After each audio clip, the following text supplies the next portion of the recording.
सर्दी, खोकला किंवा तापासारखा किरकोळ आजार कधी कधी जीवावर देखील बेतू शकतो। Sugar, blood pressure, thyroid, liver function या आजाराचे निदान करण्यासाठी रक्त तपासणी ही गरजेची आहे।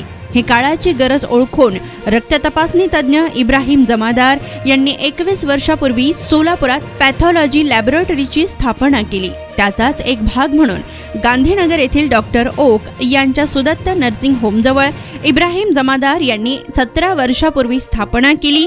त्या पॅथॉलॉजी लायब्ररीचा नुकताच 17वा वर्धापन दिन साजरा करण्यात आला। त्यानिमित्त लॅबोरेटरीच्या प्रशस्त प्रांगणात मोफत आणि भरघोस सवलतीच्या दरात रक्त तपासणी शिबिराचे आयोजन करण्यात आले होते।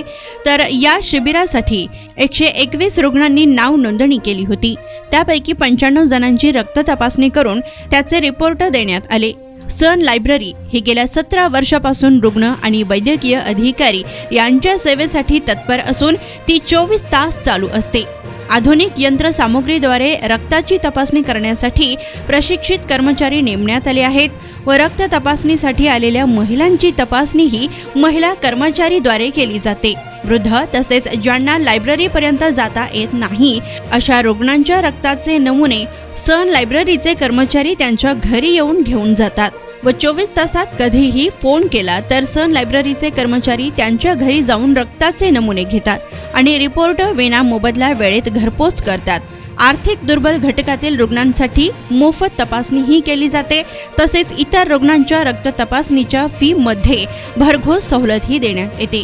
देशभरात गाजलेल्या कोविड-19च्या वेळी इब्राहिम जमादार यांनी सन लायब्ररीच्या माध्यमातून 1000 पेक्षा जास्त रुग्णांची रक्त तपासणी केली आणि बऱ्याच रुग्णांना लायब्ररीच्या माध्यमातून आर्थिक मदतही केली। त्यांच्या या रुग्णसेवेमुळे इब्राहिम जमादार यांना कोविड योद्धा या मानाच्या पुरस्काराने सन्मानित करण्यात आले। अशा या सन लायब्ररीमध्ये येणाऱ्या रुग्णांच्या तपासणी फी मध्ये चालू वर्षात 10 ते 30% सूट देण्याचा संकल्प इब्राहिम जमादार यांनी केलाय। त्यामुळे रक्त तपासणीसाठी येणाऱ्यांनी सन लायब्ररी येथे संपर्क साधावा असे आवाहन जमादार यांनी केले आहे।